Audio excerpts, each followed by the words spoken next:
magawa sila ng tulay sa taas ng silo mga idol. Itong isa nag-prepare na. Ayan na, umakyat na yung isa. Yun, dalawa na umakyat. Doon sila sa taas ng silo na yan. Gagawa sila ng tulay dyan. Yan, tatlo na umakyat. Nahinay kayo mga idol ha, mahulog kayo dyan.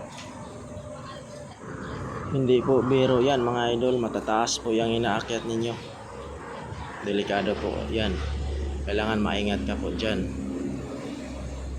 Dahil buhay po natin ang nakataya dyan. Ito namang isa hindi pa tapos. Inaayos pa niya yung building niya. Nagsimula na sila paghila ng mga gamit nila na papunta sa taas.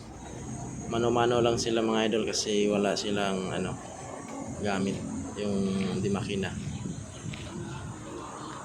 Kaya isa-isa nilang iakyat yung mga gamit nila doon sa taas para magawa nila yung tulay doon. Yan, hawakan ng tulay. Ayan na mga idol, nagawa na nga nila. Maraming salamat sa inyong panonood. Thank you. Bye-bye.